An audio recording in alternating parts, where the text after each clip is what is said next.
Oye País, buenas noches, Oye País, yo soy Rudy González, gracias por su compañía en esta hora como cada noche, aquí en Color Visión. El dengue sigue en sus buenas. Este fin de semana el gobierno dispuso una serie de operativos, fumigación, dándole consejos a la gente de que no dejen aposar agua, evitar las picaduras de mosquitos, cuando se sientan algún caso, principalmente en los niños, de fiebre, de algunas condiciones, llevarlo inmediatamente al médico y así por el estilo. Mientras tanto, las autoridades tratan de minimizarlo, pero después del manotazo que dio sobre la mesa el presidente de la República la semana pasada, a mediados de la semana pasada, diciendo, señores, pues ustedes me están diciendo, las autoridades de salud, ustedes me están diciendo que no está pasando nada. Y en el encuentro de la semana pasada, LA semanal, el presidente dijo que estábamos en una meseta, que todo iba descendiendo, que todo estaba bien. Evidentemente, eso no es lo que dice la gente en la calle. ¿Qué dice la gente? Que los hospitales están abarrotados, principalmente los hospitales de niños. El Arturo Grullón de Santiago, el Robert Reed de aquí, el Hugo Mendoza de aquí de la capital también. Están abarrotados. Y muchos otros centros hospitalarios. Y las consultas de los médicos, pediatras, neumólogos, de todo, están invadidas de personas por el tema del dengue.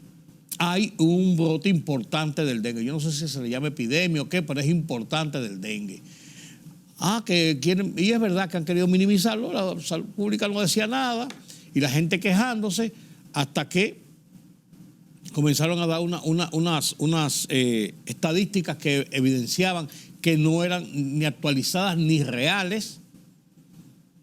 Y de buenas a primeras, porque el presidente dio el manotazo y conformó un gabinete especial para discutir el tema del dengue.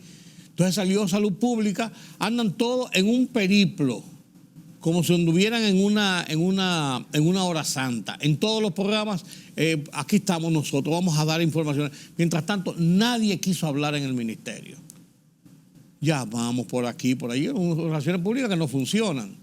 Y después el ministro está encaramado en una cúspide y los viceministros siguen el mismo trajín. En el departamento de epidemiología no hay quien llame, nadie contesta. Y si contesta alguien, dice, no están aquí para que cuelgan. Una cosa terrible.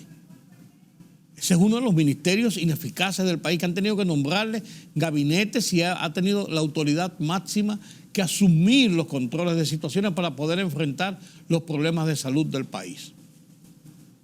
Y ahora en campaña ya veremos qué va a pasar. Pero la realidad es, después de la queja que sigue el dengue, el Listín Diario publica hoy que 3.000 personas ingresaron en un mes en los hospitales. Están hospitalizados en 6 centros de salud principalmente por problemas de dengue en el último mes. Así que no hay dengue. Eso de que situar las muertes en 6, en 11, finalmente, como tratando de minimizar las cifras. Si se murieron por dengue, hay que decir que se murieron por dengue.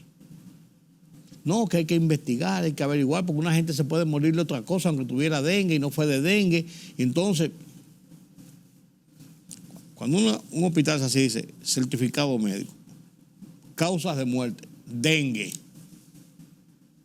Los hospitales no tienen fe pública, la autoridad tiene que investigar a ver si es verdad, porque eso afecta a la imagen.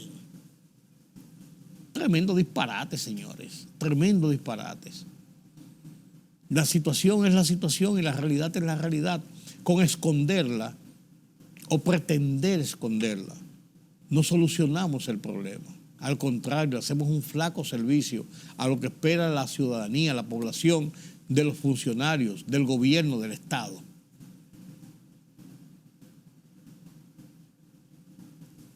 Eso es así, eso es así.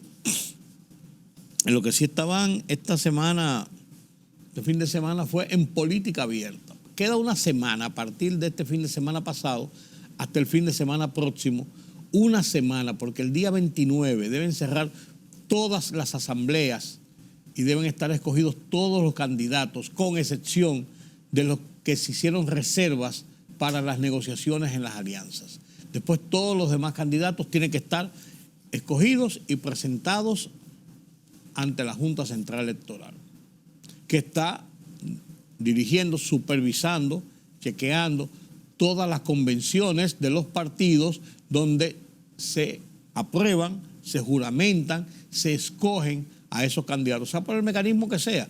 Puede ser por primarias, como hizo el PRM, primarias votando una parte, otra parte por encuestas, como hizo el PLD por encuestas, como hizo la Fuerza del Pueblo por encuestas y por asambleas de delegados. De todo lo que pase, después tiene que eso ir a una asamblea de delegados, que es el organismo máximo, y ese organismo aprobarlo. Y ahí entonces es que son oficialmente candidatos. ¿Es así? Es así. Esta semana, este fin de semana pasado, el presidente Luis Abinader recibió el respaldo de por lo menos 4 partidos. El BIS, Bloque Institucional Socialdemócrata de Josefran Peñaguaba, el PAL de Maritza Hernández, el Partido Cívico Renovador del señor Zorrilla y la Unión Democrática, son 5, la Unión Democrática Cristiana, que es la de Luis El Gallo, y el Partido Nacional Voluntad Ciudadana, PNVC, que es el de, 5 partidos. También promulgaron a Luis Abinader como su candidato presidencial. En el otro litoral, el PLD juramentó oficialmente en su reunión como el candidato oficial del partido, porque ellos lo que habían hecho era ellos decían que era una suerte de consulta y que él actuaba ya como candidato escogido a lo interno, pero no había sido proclamado y juramentado oficialmente como manda la ley. Ya es el candidato. En la Fuerza del Pueblo se está haciendo lo mismo, ya Leonel Fernández lógicamente es el candidato. Están los 3 grandes candidatos, están los 3 principales candidatos, de los 4 partidos principales del sistema. El PRM tiene a Luis Abinader en busca de la reelección, la Fuerza del Pueblo a Leonel Fernández, el PLD a Abel Martínez y el PRD a Miguel Vargas Maldonado. Ellos, los 4, ya están con sus candidaturas. Los 3 de la oposición están armando una suerte de alianza en varias fases. Fase número 1, alianzas con candidaturas comunes y apoyos comunes en diferentes municipios para las elecciones municipales de febrero, que tocan el 18 de febrero, que es el tercer domingo del mes de febrero. Y han acordado inicialmente para las presidenciales, en las congresuales de senadores y diputados están cuajando alianzas también en diferentes puntos que serán anunciados próximamente también. Y para las presidenciales acordaron que cada uno de los 3 partidos llevará sus candidatos propios, Leonel Fernández, Abel Martínez, Miguel Vargas Maldonado, con el acuerdo de que quien quedara por encima de ellos, si hay una segunda vuelta, los demás lo apoyarían. No tendrían que hacer un segundo acuerdo y alianza, sino que los demás lo apoyarían. Esos son los acuerdos de la oposición. En los acuerdos y las alianzas del partido de gobierno, ellos están recolectando. Ellos han hablado de que van a tener unos 18, 19 partidos adicionales al PRM para darle apoyo a la candidatura, lo que significa que en las casillas de todos esos partidos va a aparecer la cara de Luis Abinader, porque es su candidato a la presidencia. O sea, va a aparecer múltiples veces y votará cualquier gente por cualquiera de esos partidos y estará votando también por Luis Abinader. Pasa lo mismo con los partidos de la oposición. En la primera vuelta, cada partido llevará con sus aliados individuales la cara del candidato presidencial. Si después llegan a una segunda vuelta, Entonces van a haber dos caras, el del primer lugar y el del segundo lugar, que son solamente dos partidos y es por mayoría simple. El que obtenga más votos, no importa la cantidad, es el electo en caso de una segunda vuelta. En el caso de la primera vuelta, el candidato debe sacar el 50% más un voto para llevarse la elección.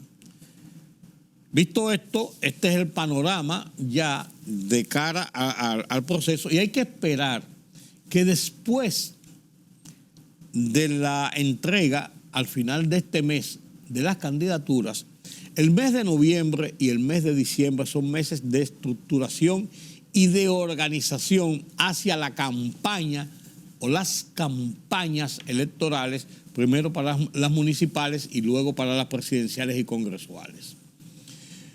Va a haber algo de laborantismo y algunas cosas, y habla aquí, habla allí, las encuestas y las encuestas y el morbo de las encuestas y todo esto, y cada uno buscando su posicionamiento, pero el mes de noviembre es un mes de estructuración, el mes de diciembre es un mes de chercha en este país.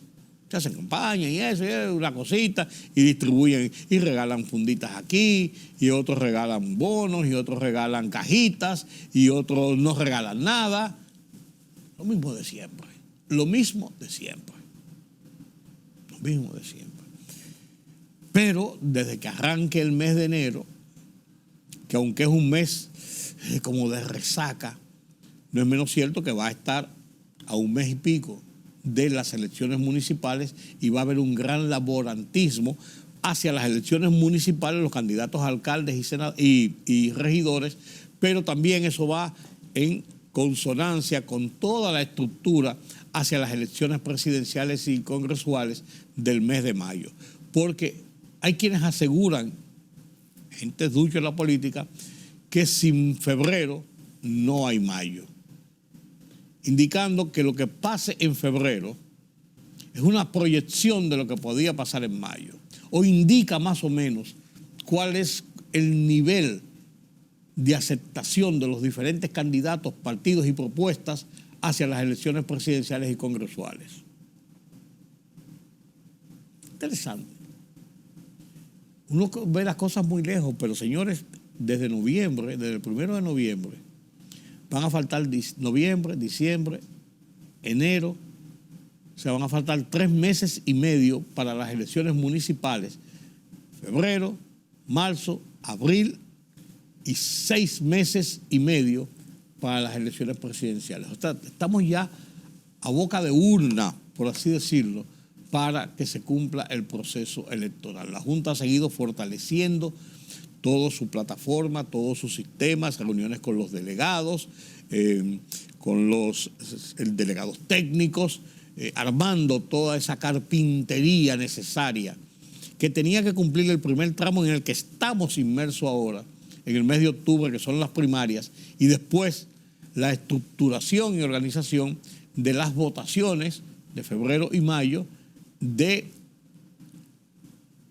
la proclamación, los conteos del resultado de las urnas, las proclamaciones condignas para que entonces los candidatos electos asuman sus posiciones. El 24 de abril asume los nuevos candidatos que ganen en las alcaldías, sean como alcaldes o como regidores o como directores de distritos municipales o como vocales, asumen el 24 de abril. De las elecciones de mayo, del tercer domingo de mayo, que cae 19 de mayo, asume las posiciones, los ganadores, el 16 de agosto próximo. Ese es el cronograma que está establecido. Y hablando de política, la Junta Central Electoral emitió un registro de cuál es el comportamiento electoral de República Dominicana. Y se establece que cerrado el padrón, en el primer corte ya de cierre del padrón definitivo, el pasado 21 de octubre, hay un total en República Dominicana de 8.103.291 dominicanos aptos para votar. Para las elecciones de mayo porque van a tener mayoría de edad para esa fecha ya. 8.118.214 dominicanos estarán aptos para ejercer el voto. Eso es un total de 32 provincias, de 158 municipios y de 235 distritos municipales.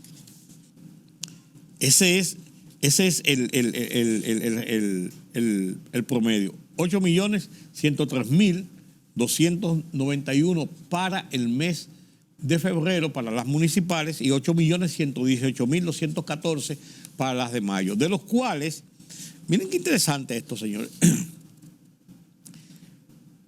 Femeninos son el 51.28%, para un total de 4.163.097 mujeres inscritas en el registro electoral. Y el 48.72% son hombres, para un total de 3.955.117 personas, hombres inscritos. En otros datos interesantes, porque miren, estos datos que nos ha dado la Junta Central Electoral, que ha puesto en manos de la gente, de la población, son datos interesantísimos. En otros datos, por ejemplo, el padrón de febrero, que son de 8.103.000, se mantiene el mismo comportamiento de un 51.27% de mujeres y un 48.73% de hombres. Y lo que es interesante es que en el voto femenino, en las edades, la mayoría está en las edades. Miren qué interesante esto, señores. En la edad de 31 a 40 años es el 20.16% para un total de 1.650.215 personas en esa edad, mujeres, en esa edad de 31 a 40 años. Miren qué interesante esto. En edad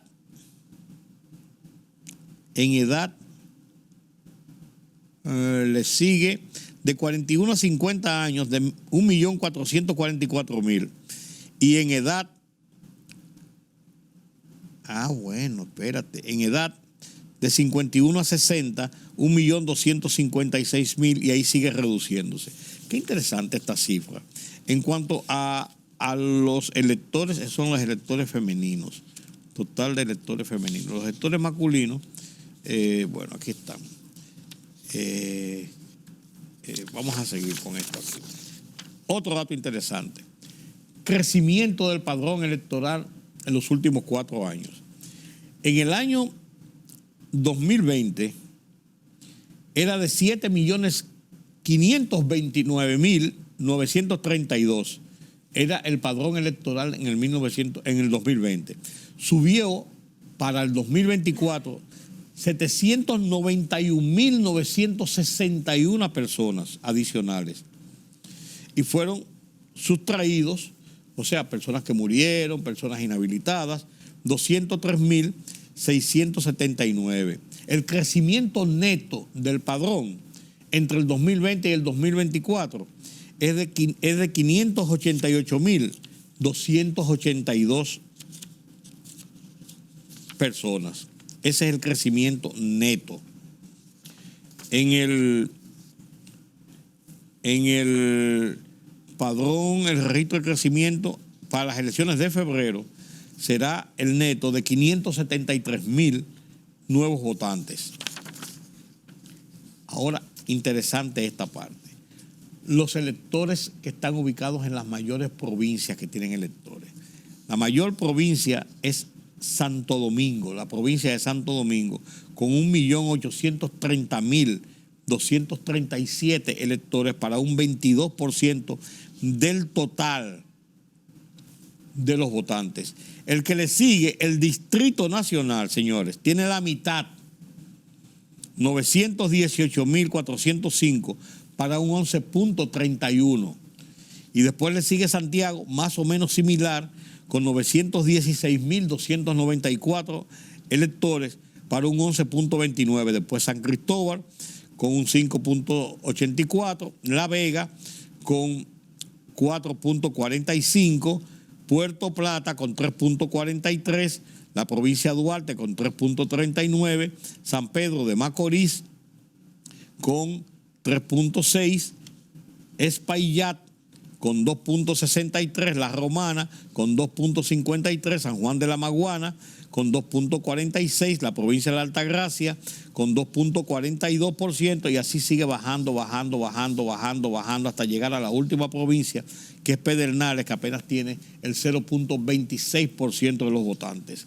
Si sumamos, señores, las 4 principales provincias, que son Santo Domingo, Distrito Nacional, Santiago, San Cristóbal y San Cristóbal, vamos a poner las 5, y La Vega, tenemos un total de 22, 33, 44, 55, 55% de la votación está concentrada en esas 4 provincias: Santo Domingo, Distrito Nacional, Santiago, San Cristóbal y La Vega. Y esos sumados todos tienen 1, 2, 3, 4, 5, casi 5 millones y pico de votantes entre esas 5 provincias. O sea, total para un 50 y tanto % de los votantes en República Dominicana. Estos datos son muy interesantes, señores. Están consignados estos datos en la página de la Junta Central Electoral. Búsquenlo, los que participan en política, búsquenlo, los que les interesa, a los periodistas, lo que les interesa saber a los sociólogos, los analistas, búsquenlo, porque es muy importante saber, conocer estos datos. Es muy importante conocer estos datos. Entre las principales, Distrito Nacional, Barahona, hay 6 millones, 4, 8 millones. O sea, esto está muy interesante, hay que buscarlo. En la región norte se concentra el 2.9 millones de personas, votantes, con cedulación por la región. En la región sur, 1.424.000. En el distrito nacional, o sea, Santo Domingo y el Distrito Nacional, 2.748.000. Y en la región este, 945.000 personas. O sea, en esos 4 segmentos, regiones de la población, está el total de los 8.118.000 personas con capacidad de voto, y están distribuidos, ya le dije, en esa forma: en la región norte, en la región del Distrito Nacional, en la región este y en la región sur. Sigue siendo la región norte, en este caso Cibao Central y toda la región norte, incluyendo San Francisco de Macorís hasta Samaná, sigue siendo la principal, con 2.900.000, casi 3 millones de votantes. El Distrito Nacional, o sea, la provincia de Santo Domingo y el Distrito Nacional, 2.748.000, y los demás distribuidos en el este y en el sur del país. Busquen estos datos, que son importantes, de cómo está compuesto el escenario político de República Dominicana. Si votara una media del 28, 29, 30%, como regularmente hacen las elecciones presidenciales en República Dominicana, es la media más o menos común. De esos 8 millones, estaríamos diciendo que 5 millones y pico tendrán el poder de decisión. 5 millones y pico de habitantes tendrían el poder de decisión de quiénes serán su próximo presidente, de quiénes serán sus próximos senadores y diputados. En la parte municipal, muchas veces la votación es menor, la abstención mayor. Hay que ver cómo será el comportamiento este año de ese proceso de votaciones. Interesante, ¿verdad? Permítame la pausa.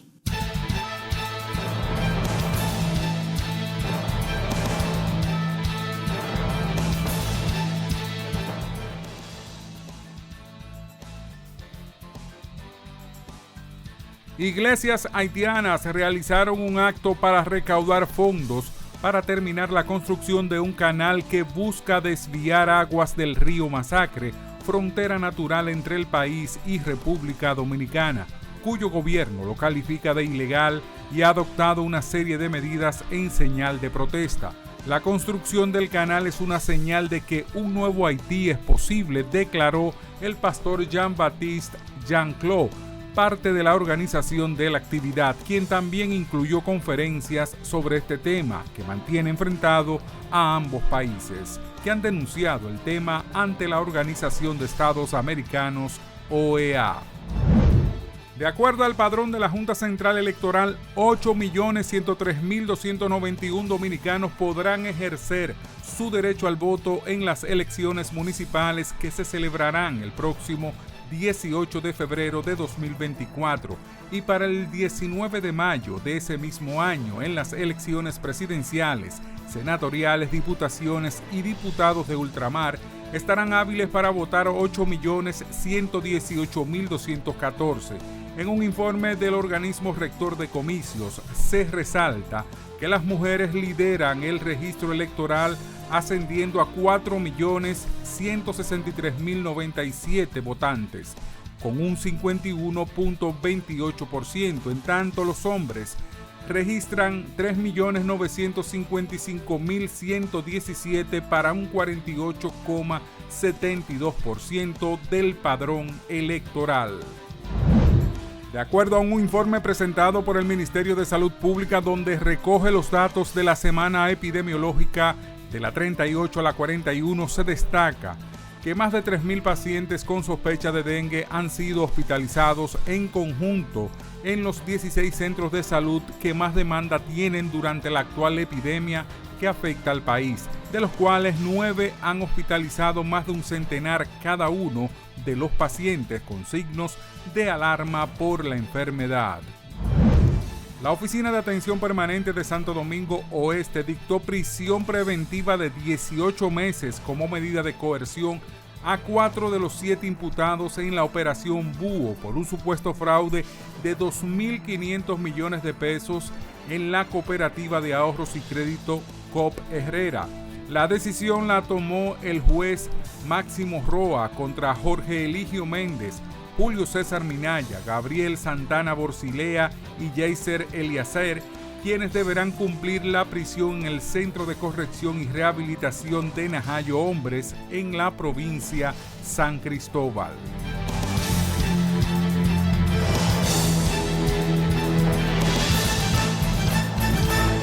La libertad solo reside en los estados en los que el pueblo tiene el poder absoluto. Por el respeto a los valores democráticos y la dignidad del pueblo dominicano, El Rumbo de la Tarde, plural, objetivo, comprometido siempre con la verdad. Con Georgie Rodríguez, Rudy González y Ramón Colombo. Los poderosos ya están en el aire.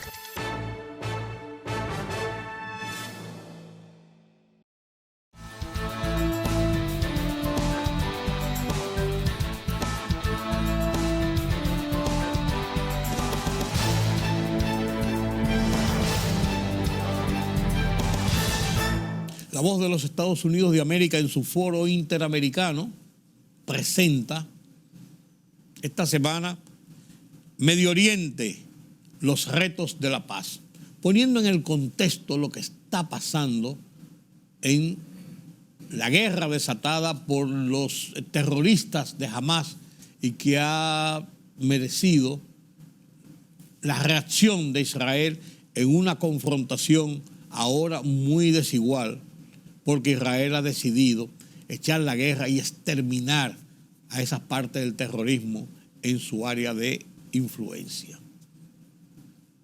Gonzalo Abarca dirige el foro interamericano en La Voz de los Estados Unidos de América y lo comparto con ustedes a continuación. El presidente de Estados Unidos, Joe Biden, reiteró esta semana su apoyo a Israel en su lucha contra el grupo militante Hamas, tanto en un discurso desde la Casa Blanca como en una visita a Israel. El mandatario pidió al Congreso un paquete de ayuda sin precedentes, como lo definió, para la defensa de Israel. Al mismo tiempo anunció unos $100 millones en asistencia humanitaria para Gaza y Cisjordania. Su visita se realiza luego del ataque terrorista perpetrado por el grupo militante Hamas el 7 de octubre, en el que murieron 1.400 civiles según datos del gobierno de Israel, y en medio de una ofensiva israelí en donde han muerto más de 3.500 palestinos y otros 12.000 han resultado heridos, según el Ministerio de Salud de Gaza. Celia Mendoza, desde Jerusalén, nos informa. Metales retorcidos, manchas de sangre y casas quemadas es lo que queda del Kibbutz Be'eri, una comunidad con 1.100 residentes en la frontera con Gaza, donde según las autoridades israelíes, la mañana del 7 de octubre, 120 personas fueron masacradas y muchos más secuestrados. Dispararon a niños, mujeres, hombres, ancianos y los arrastraron de la manera más brutal hasta Gaza. Estos actos barbáricos son algo que Hamas ha estado planeando y queriendo hacer desde el primer día. Aseguró el teniente coronel Amon Scheffler, vocero de las Fuerzas de Defensa israelíes, durante una visita de La Voz de América al Kibbutz Be'eri, que hoy es zona militarizada. Aquí queda la ropa doblada, control remoto del televisor, los zapatos, las cosas que le pertenecían a esta familia, una cocina, las fotografías en el refrigerador.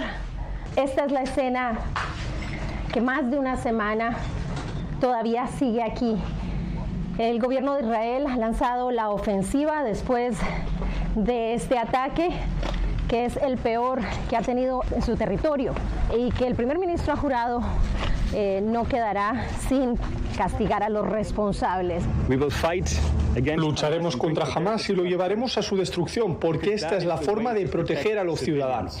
La operación militar contra este grupo islamista también ha llevado a la destrucción y muerte del otro lado de la frontera, donde la población civil, según Naciones Unidas, está al borde de una catástrofe humanitaria.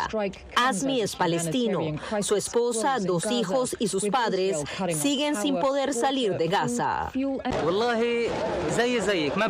Yo estoy como ustedes, no sé nada sobre ellos. Están sin comunicación, sin internet, sin electricidad. Cada 3 días recibo un mensaje de ellos diciéndome que están vivos y bueno, luego se desconectan. Lo que estamos exigiendo ahora mismo a Sisi en Egipto es lo siguiente: no queremos que envíen soldados a luchar, simplemente abran la frontera y permitan que entren medicinas. En medio de un conflicto en el que las familias en ambos lados de la frontera siguen siendo las más afectadas.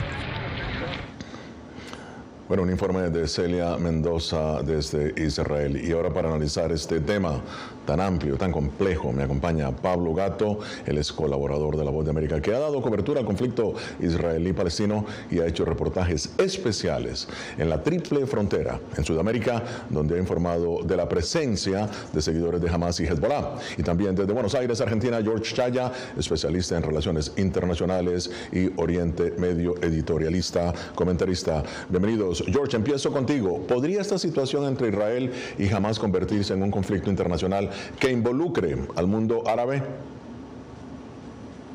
Muy buenos días, Gonzalo. Buenos días, Pablo.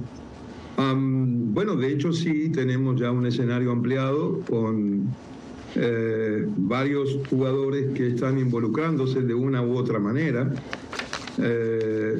No solamente la frontera con Gaza es lo que está en este momento pasando por un momento crítico desde el punto de vista de la crisis, que ya ha mutado para ser un conflicto militar, sino hay escaramuzas en la frontera norte o sur del Líbano.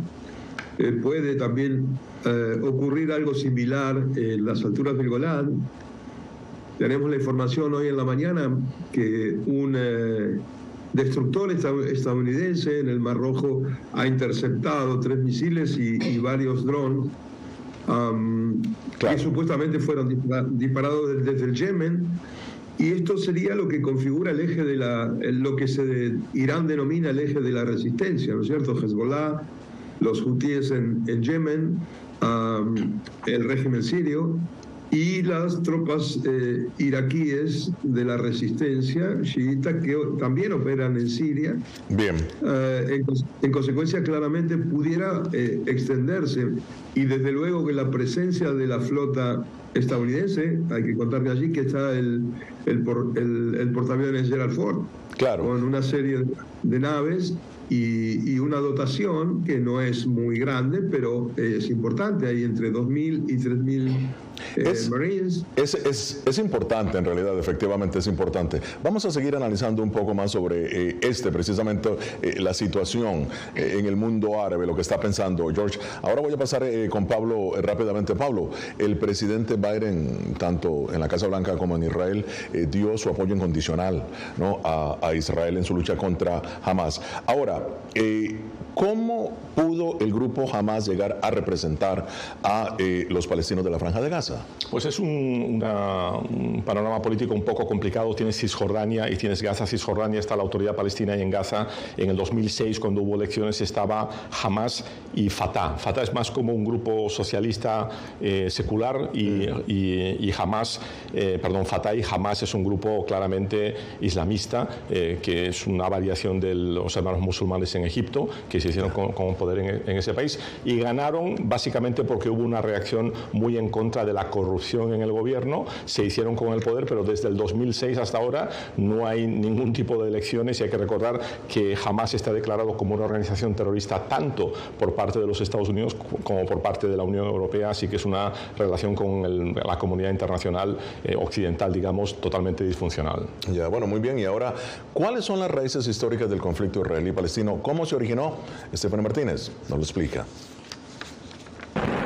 El conflicto entre Israel y los palestinos, que se extiende por más de 70 años, tiene raíces en reclamaciones históricas y religiosas sobre la región conocida como Israel y Palestina. Ambos pueblos reivindican lazos profundos con el territorio, generando tensiones.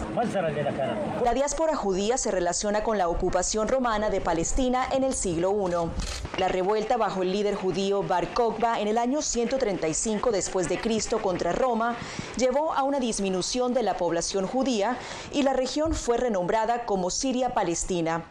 Con el tiempo, distintos grupos, incluyendo a los palestinos, habitaron el área. A finales del siglo XIX y principios del siglo XX, el movimiento sionista surgió entre los judíos en Europa, abogando por un regreso a su antigua patria en la Palestina histórica. Esta aspiración cobró impulso con la Declaración Balfour de 1917, en la que el Reino Unido expresó su apoyo a la creación de un hogar nacional para el pueblo judío en Palestina. Después de la Primera Guerra Mundial, los británicos tomaron el control de Palestina. Entre 1922 y 1947, muchos judíos emigraron a este territorio, intensificando las tensiones con los árabes locales. Este mismo año, la Organización de Naciones Unidas propuso dividir Palestina en un estado judío y uno árabe. Luego, en 1948, Israel declaró su independencia, provocando conflictos con naciones árabes vecinas. Al concluir la guerra árabe-israelí de 1948, Israel ocupó la mayor parte del territorio, dejando Cisjordania bajo control jordano y la Franja de Gaza bajo control egipcio. No obstante, la Guerra de los 6 días en 1967 llevó a Israel a ocupar la Franja de Gaza y Cisjordania. Posteriormente, tras los acuerdos de Oslo de 1993, la autoridad palestina tomó control parcial de estas regiones. Sin embargo, las tensiones continuaron, y en 2007 las disputas entre Hamas, un movimiento considerado terrorista por diversos países, y Fatah, el principal partido de la autoridad palestina, culminaron con Hamas expulsando a Fatah y tomando control de la Franja de Gaza. Hoy Hamas supervisa la Franja de Gaza y Cisjordania sigue bajo el control de la autoridad palestina. Stephanie Martínez, Voz de América. La guerra en Gaza, iniciada el 7 de octubre, se ha convertido en la más mortífera de las 5 que han librado Israel y Hamás. La explosión esta semana del hospital Al-Ali con miles de pacientes rescatistas y refugiados se ha motivado la condena internacional. Cientos de personas murieron en la explosión según las autoridades de Gaza. Israel acusa al grupo militante Yihad Islámica de ser el responsable de la explosión, mientras que el grupo responsabiliza a Israel. Lo que sí es un hecho es que la desinformación y las noticias falsas prevalecen en medio de la guerra. Miles de imágenes y videos han inundado las redes sociales desde el ataque terrorista de Hamás contra Israel. Las falsas noticias han llegado de ambos lados, como lo informa Jacopo Luzzi. En los días transcurridos desde que Hamás atacó a Israel, fotos y violentos vídeos han inundado las redes sociales. También ha aumentado la propagación de información falsa o engañosa y de imágenes antiguas o no relacionadas con los hechos. Esta es, francamente, la cantidad más intensa de desinformación que he visto difundida en las redes sociales desde que tengo uso de razón. Entre las varias noticias, un videoclip de casi 1 millón de visitas afirmaba falsamente que Ucrania contrabandeó armas a Hamás. Escenas del videojuego Arma 3 han sido presentadas como un nuevo ataque aéreo contra Israel. Todos son casos que en las redes encuentran amplificación masiva. Tenemos que hacernos preguntas como ¿de dónde viene esta información? ¿Las personas que me proporcionaron esta información tienen algún tipo de interés sobre que la misma sea cierta o no? Para contrarrestar la lluvia de noticias falsas en las redes sociales, expertos recomiendan seguir el método SIFT. Detente, investiga de dónde proviene el contenido, encuentra una fuente confiable, rastrea la información hasta dar con el contenido original. De igual manera, periodistas como Cindy García de Verificado MX dicen que es importante no amplificar algo de lo que no se tiene seguridad. Incluso la desinformación mata, o sea, llega a matar porque hay cosas que circulan y que no son verdad y que pueden generar pues una emoción muy fuerte al grado de tener pues algún problema de salud. Jacopo Luzzi, Voz de América. Bien, ahora vamos a ver lo que ha dicho el presidente Joe Biden sobre la explosión en el hospital. Me sentí indignado y entristecido por la enorme pérdida de vidas en el hospital de Gaza. Según la información que hemos visto, aparece como resultado de un cohete errante disparado por el otro grupo, no ustedes. Bien, esto fue, por su parte, lo que dijo Yihad Islámica en un comunicado sobre la explosión en el hospital Al-Ali. Se trata de evadir por todos los medios la responsabilidad de la brutal masacre que cometió Israel. Yihad Islámica no utiliza lugares de culto ni instalaciones públicas, especialmente hospitales, como centros militares o depósitos de armas. Y bien, ante todos estos comunicados y declaraciones, George, ¿qué consecuencias internacionales, en tu opinión, podría tener la confirmación de la autoría de esta explosión en momentos en que Estados Unidos y Occidente respalda a Israel y el mundo árabe muestra su rechazo, ¿no?, y malestar por la acción hebrea contra los palestinos?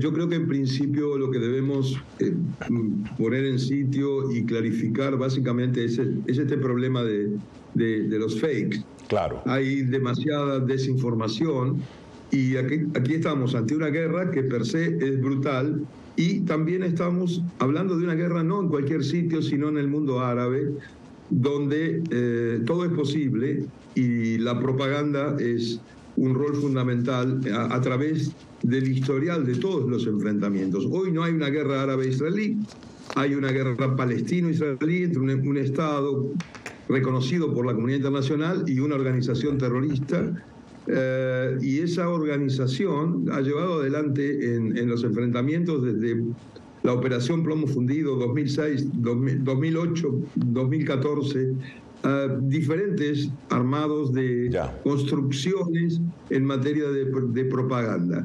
Ahora, yo me quedo con la versión del presidente Biden y he monitoreado con fuentes regionales no solamente los videos que se muestran, sino los audios en árabe Y bueno, creo que esto fue así, porque no es la primera vez que ocurre. Claro. En 2014 sucedió lo mismo. George. Y murieron 3 niños palestinos por un cohete que cayó dentro de Gaza.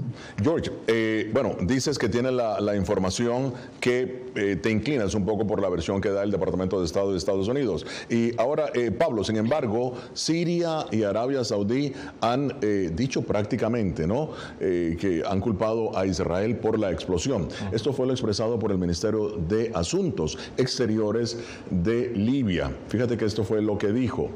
Dice: Israel cometió crímenes de guerra y genocidio en la Franja de Gaza. Por su parte, el presidente de Egipto, Abdul Fattah el-Sisi, dijo lo siguiente: Israel ha cometido un ataque deliberado contra el hospital Ahli Arab y eso es una clara violación de la ley internacional y de la humanidad. Entonces, Pablo, en tu opinión, ¿cuál es el desafío? Bueno, tú como periodista que has estado en la Franja de Gaza, has estado en Israel, en Cisjordania, en el Oriente Medio, George también, pero ¿cuál es el desafío del periodista de informar precisamente de hechos como este, en donde la información es contradictoria? Bueno, en este tema en concreto es muy complicado porque las pasiones también son muy fuertes y hay dos visiones muy contrastadas. Algunas han sugerido hacer una investigación internacional independiente, pero el Departamento de Estado ya dijo que esto no iba a ocurrir porque dan crédito a lo que dice Israel, digamos, ¿no? Pero por una parte tienes el video que enseñan que es el cohete saliendo, explotando y cayendo algo y se produce la explosión, y Israel y Estados Unidos dicen es clara una conexión con la otra. Hamas y las personas que simpatizan con ellos dicen, bueno, si dicen que de 30 a 40% de cohetes fallan como este, ¿dónde están el resto de explosiones como esta que han matado a tanta gente? Es decir, son dos versiones completamente contradictorias. Como periodista lo único que puedes hacer es ver con ojo crítico todo, cuestionar lo que te digan las dos partes. No aceptarlo. No aceptarlo sin ninguna duda, no decir que es falso ni mucho menos, pero cuestionarlo y buscar hechos y pruebas que determinen cuál es la veracidad real de alguno de los dos bandos, ¿no? Claro, veamos ahora lo que ha dicho el presidente Joe Biden en su reciente viaje a Israel. No podemos y no permitiremos que terroristas como Hamas y tiranos como Putin triunfen. Me rehúso a permitir que ello suceda. Será más que el presidente en Israel, era el presidente desde la oficina Oval. George, pese al apoyo del presidente Biden a Israel, ¿qué reacciones ha habido ante una eventual entrada de los soldados israelíes a Gaza? Adelante. Gracias. Bueno, la reacción la vamos a estar viendo en las próximas 72 horas, que es seguramente cuando se vaya el primer ministro británico, que es el último que ha llegado. Primero estuvo, recordemos, el canciller alemán Schulz, luego el presidente Biden, y ahora esta última visita. Seguramente la operación por tierra se va a iniciar masivamente. Allí veremos realmente la retaliación de esto y las implicancias. Seguramente se puedan abrir otros frentes y actores regionales se van a involucrar mucho más. Qatar desde el punto de vista de la financiación y tal vez Irán desde la logística, la inteligencia y el aporte para material de combate, puntualmente hablando. No va a ser una cuestión de poco tiempo. Un ingreso a Gaza va a ser muy costoso. Me recuerda mucho Fallujah en Irak, cuando se combatía casa por casa. Y esto, las tropas regulares se encuentran con demasiados escollos cuando hay un grupo de milicianos muy bien entrenado como es Hamas para dar batalla allí. Y conocemos la Franja de Gaza, es un sitio muy complejo para una operación militar terrestre.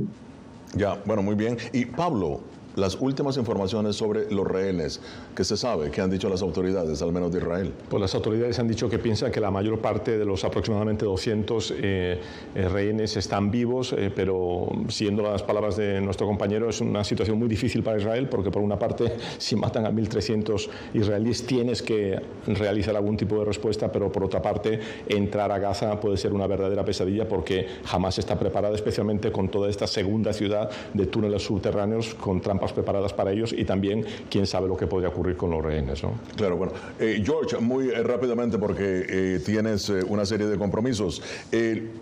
Si nos puedes, por favor, analizar entre el músculo, lo que acaba de decir Pablo, el músculo militar y el músculo diplomático de Estados Unidos en este momento, ¿cuál crees tú que va a ser el balance?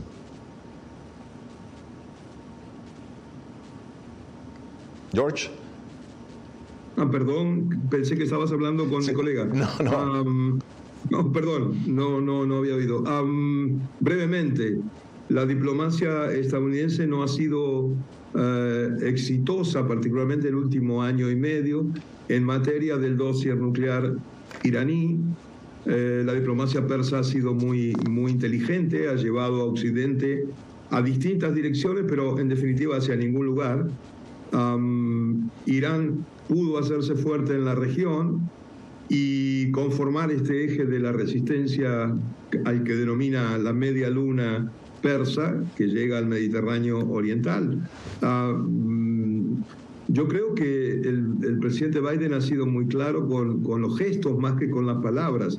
La diplomacia no ha sido la adecuada, pero no hay que dejarla de lado. Por supuesto que hay que continuar con los diálogos.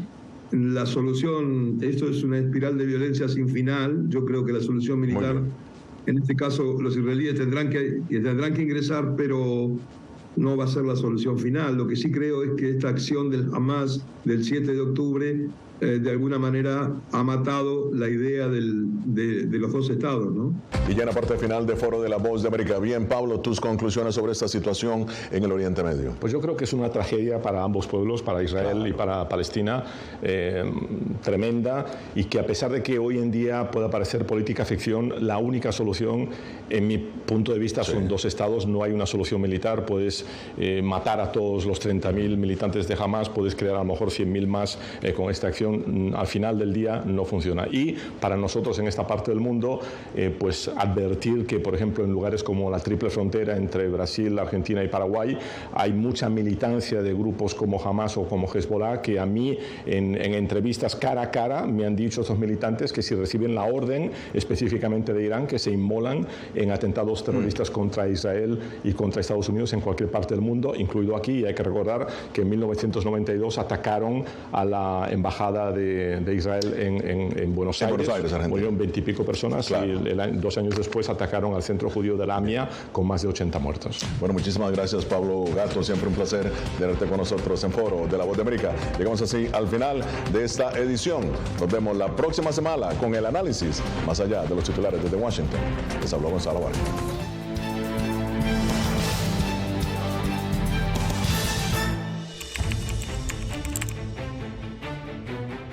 Periodismo de investigación, columnas, opinión, análisis, reportajes de fondo.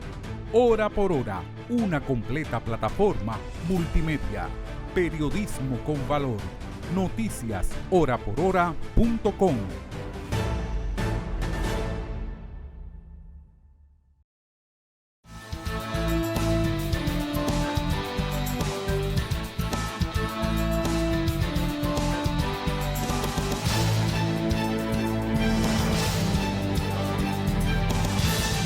María Corina Machado, una mujer aguerrida, exdiputada, una mujer aguerrida, metida en política por mucho tiempo. Y esta mujer ha ganado el 93% de los votos de la oposición, que coaligados hacen una primaria para escoger al candidato que enfrentaría al oficialismo. En este caso se indica que Nicolás Maduro va a buscar una nueva reelección en las elecciones de mediados del año próximo en Venezuela. Maduro ha aflojado un poco.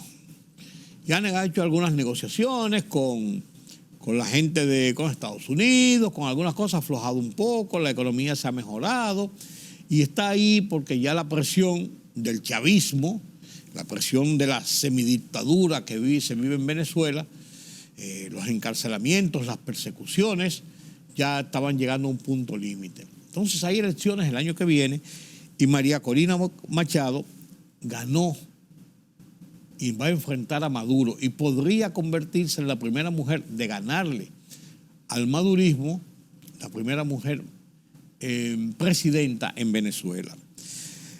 María Corina Machado es una ingeniera industrial, tiene 56 años y fue diputada. Ella es una mujer de armas a tomar, no baraja pleitos.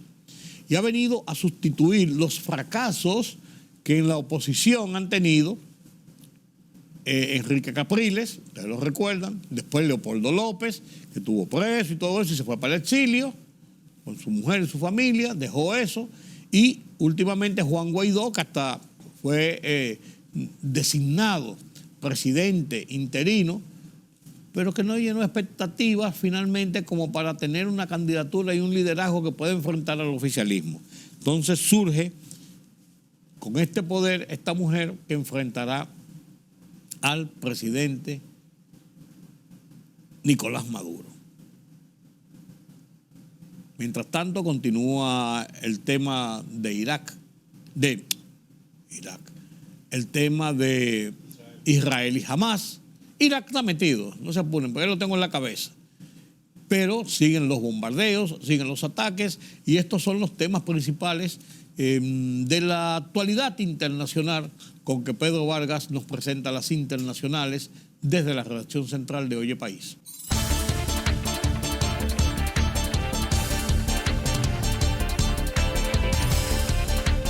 Los candidatos Sergio Massa de Unión por la Patria y Javier Milei por La Libertad Avanza disputarán la segunda vuelta presidencial de Argentina el próximo 19 de noviembre. De acuerdo con los resultados oficiales, con más del 90% de los votos escrutados, Massa ganó la jornada electoral al obtener el 36,3%, en tanto que Milei sumó el 30,1% de los votos sufragados. Al menos 5.087 personas han fallecido en la franja de Gaza controlada por Hamás por los bombardeos israelíes en represalia por el ataque terrorista del grupo islamista palestino el pasado 7 de octubre, que dejó unos 1.400 muertos y 222 secuestrados. Del total de fallecidos en Gaza, según cifras difundidas por el Ministerio de Sanidad de la Franja, el 40% son niños y un 22% mujeres o ancianos. El presidente de Estados Unidos, Joe Biden, declaró que la humanidad necesita un nuevo orden mundial para reemplazar el que ha existido durante los últimos 50 años. El mandatario dijo que tenemos la oportunidad de hacer cosas si somos lo suficientemente audaces y tenemos la suficiente confianza en nosotros mismos para unir el mundo de manera como nunca lo ha estado. Vivimos un periodo de posguerra durante 50 años en el que el mundo funcionaba bastante bien, pero esto de alguna manera se quedó sin vapor. Se necesita un nuevo orden mundial, sostuvo.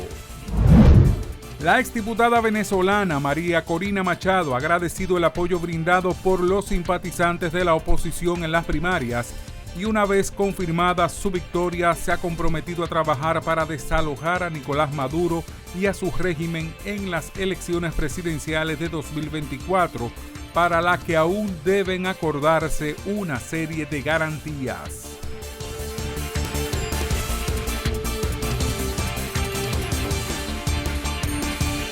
Sí, llegamos al final de esta emisión de Oye País. Gracias por su compañía. En esta hora yo soy Rudy González. Nos vemos mañana nueva vez aquí en Color Visión.